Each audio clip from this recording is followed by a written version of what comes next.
Yeah. Okay. Well, let's bring Dean Batali on. He is as I said, a TV writer. He worked on that '70s show, Buffy the Vampire Slayer, the half-hour news hour, which I have to mention because I really enjoyed it. And he's currently the showrunner on Hallmark's Good Witch, which, as I said, means we sometimes have to call him Mr. Batali. And he is the co-author of Watching TV Religiously, Television and Theology in Dialogue with the theologian Cutter Calloway. You there, Dean? There he is. I am here. How you doing? Hello. It's kind of it seems like 2 days ago I was talking to you in a bar, and now I'm talking to you on this weird TV thing. It's kind of a strange experience. That's correct. They say in show business you should never follow children or animals. I'd like to add to that postmodernism discussions by Andrew Klavan. But we'll give it a shot. Yeah, because you're in good shape because now everyone's asleep, right? It was like the minute I got to Derrida, I lost half the. So. The reason I brought you on is because you are a culture warrior, and you are a guy. You have worked. I mean, these are big shows, Buffy and the '70s show, and now doing the Good Witch, which is essential. I drive to work every day. I see this enormous billboard for the Good Witch, and I'm envious, and it makes me enraged. But what is it? Let's start with. How bad do you think the culture is? I mean, how far along do you think we are on the road to falling down? Well, first of all, I have to say what a lifelong dream this is to be on the Andrew Klavan show, which makes me think I need to get a different life of some kind. Yeah, the different dreams. There's a friend of mine, Mako Fujimura, who's an artist, and he talks more about culture care rather than being culture warriors and cultivating the culture in a way, participating more, making it, being smart as we consume it. Look, I think that our culture is generally damaging. I actually think I've worked on shows that are damaging to our culture, not because of the occult of Buffy the Vampire Slayer, but because of the meanness of the characters on that '70s show. I had no problem with the show being about sex, drugs, and rock and roll. I'm very much in favor of two of those three things within their proper use. But I just think I'm more concerned about how mean people are to each other, and also the lack of diversity in our culture, in television and film especially, not racial or gender diversity, but worldview diversity, diversity of thought, characters who express our worldview. I mean, I won't say that yours and my worldview are exactly the same because I can't get that far to the right.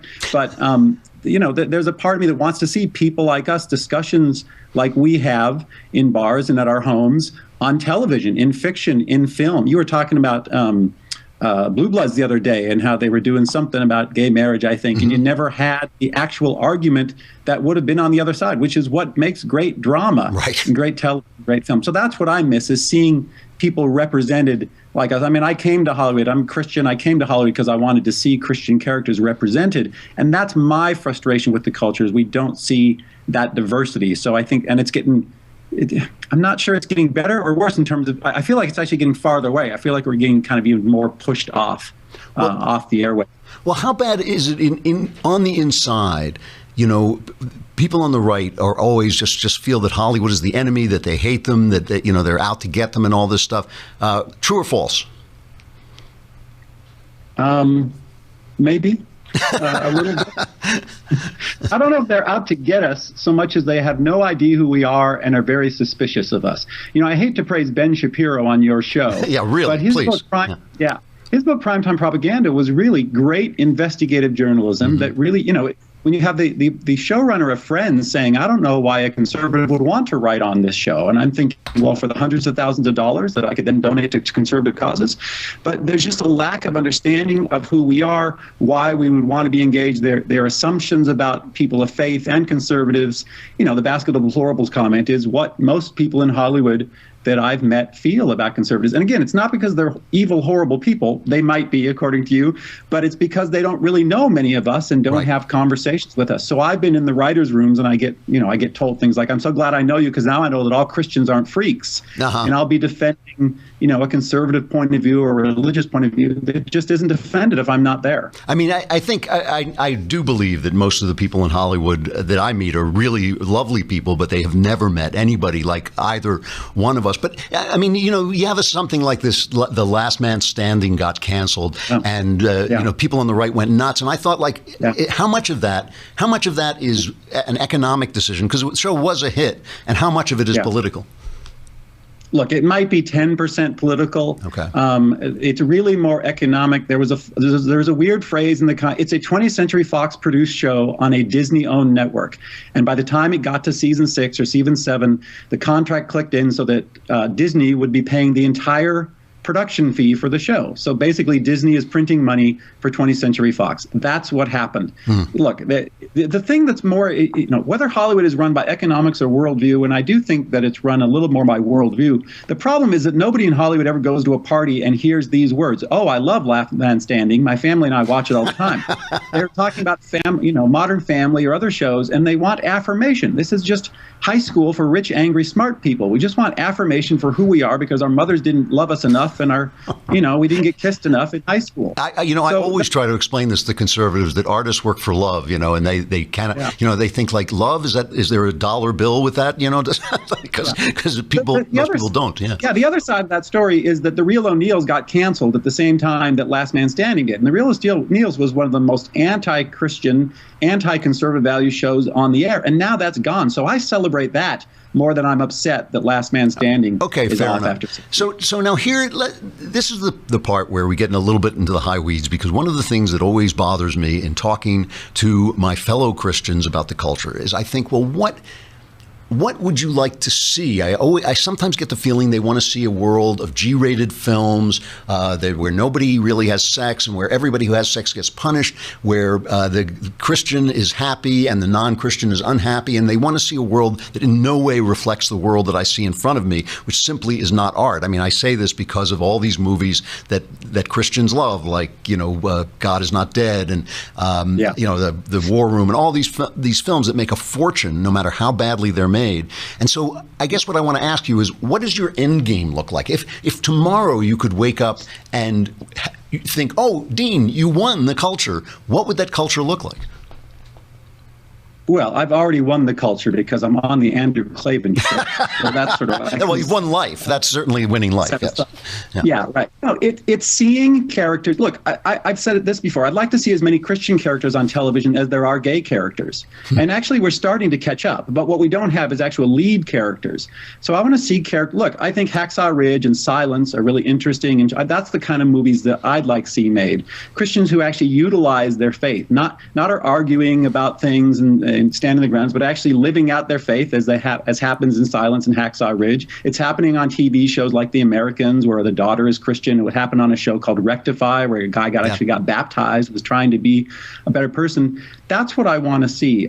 It's a little easier to talk from a faith perspective because I want to see characters of faith. From a conservative perspective, it's a little more difficult to say, well, what would that look like? You can look at The Lord of the Rings and look at that as kind of a pro-war movie. There are things worth fighting for. But from a faith perspective, it's just I want to see as many characters of faith as there are in our culture, church-going people, 40, 50%, whatever it is, on television, living their lives. It frustrates me that I've never seen a show about a hospital chaplain or a police chaplain, and all these shows with death and destruction, and there's never anybody walking up and saying, would you like to talk about God? That's what's missing, I think. That is amazing. I mean, I noticed many, many years ago, even before I became a Christian, I noticed that nobody ever said grace in the movies, and I thought, like, how many people, most people, I think, say something, at night or something, before dinner, and no. What's funny is that they do this on Fast and the Furious. Almost every Fast and the Furious movie ends with them sitting around a table and joining hands to say a prayer. And they do it on Blue Bloods. And I just think it's more present. It doesn't have to be front and center. It's just if you have a character of 7 people, shouldn't 1 or 2 of them be a Christian on this show? This is us. Where's faith? I mean, it's kind of way in the background. Why aren't people actually living out their faith? Again, mixing it up the way it happens in culture. One of the things that I hear I deal with Christians all the time. I mean, I get this letter, from my books. You call yourself a Christian. You call yourself a Christian letter. I should keep a file of them. Because my characters. Well, I've sent a couple of those. I know it's you. It's all you. I think. But I mean, they don't like my characters curse. So my bad guys are bad. That my good guys are bad. They don't like any of this stuff.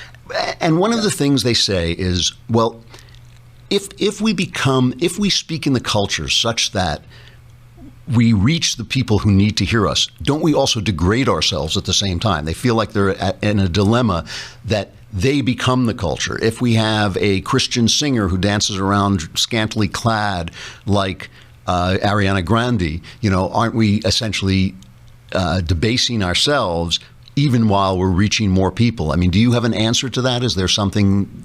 Is there a way you feel about that? I don't know. That's probably a longer conversation. There's a difference between degradation, compromise, and sin. So I get accused of compromising because I've worked on that 70s show. I've taken Hollywood's manna. Okay, well, Daniel had to work for the diviners and the witches when he was running King Nebuchadnezzar's court. Maybe he compromised in taking that job. He would have been killed if he didn't take that job. But the challenge is, did he sin? I mean, look, we got to mix it up. Paul knew the culture. Paul, if you read what Paul knew about the culture, he went into places where not a lot of religious people went to, like libraries and other things, and was up on the culture completely. And I think we have to be. And look, in order to talk, if you're going to talk to certain people, you got to talk to a certain way. I don't know. I think God's a little more concerned with our behavior than our language. And I think there are limits. I've turned down jobs. There's certain things I won't write. But, I always say that I think the most pro-abstinence movie ever made in Hollywood is The 40-Year-Old Virgin. It should be shown in churches to say to people, if you wait long enough, it's worth it. But it's a movie that's full of bestiality jokes and all sorts of profanity, but it makes more of a point than any Christian-made film I've ever seen. Yeah. I mean, there are things I won't write, and in jobs I've actually, turned down. But it's always about where the heart of the movie lies for me. I mean, I've seen slasher movies. As long as the heart of the movie is with the victim, I'm all right. But I've seen slasher movies where the heart of the movie is actually with the slasher and with the cheap thrill of that, and that really does put me off. So looking for. Are you hopeful? I mean, you're probably one of the least hopeful people I've ever met, and so I think I asked this. Well, again, compared to you, Klavan, it's a sliding scale. I mean, you're just Do you feel, I mean, like I was just talking, I don't know if you heard this part, I was talking before you came on about a book I read about the fall of the Soviet Union, and it was called, I can't remember if it was Everything is Possible and Nothing is True, or Nothing is True and Everything is Possible. But the point was that, as things unraveled, the truth vanished, the limits of reality sort of seemed to disappear and everything just fell apart. Do you think that's where we're headed, or do you think there will be a reclamation? Do you think we will have a revival in this country, at least of the idea of truth and God, possibly?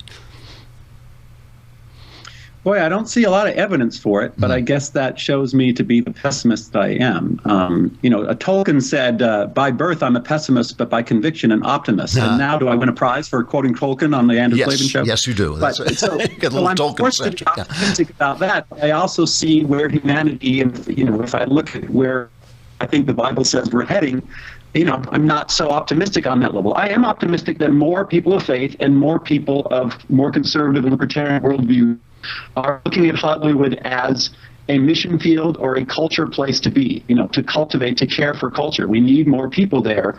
And I think if we start, making these kind of movies, getting these characters on the air, then Hollywood might see there's a marketplace out there and put aside their worldview because there might be money to make. But I am, look, I'm in the middle on this. I'm not quite as pessimistic as you might think I am. I'm nowhere near as optimistic as you are. But I think that the solution is to care for the culture, cultivate it, be a part of it, not complain so much about it, find the good and praise it, and make even better good stuff. Well, I will let you leave it there. Dean Batali, the author of Watching TV Religiously, Television and Theology and Dialogue. I expect to win a free copy of this book. Unlike most Daily Wire guests, my book has words in it. So, we disapprove. We disapprove of that. But it's good to see you, Dean. I'll talk to you again. Okay. Take care. All right, that's really interesting. He was starting to break up. I actually wanted to ask him about his book, but I'll bring him back on and talk to him about it later.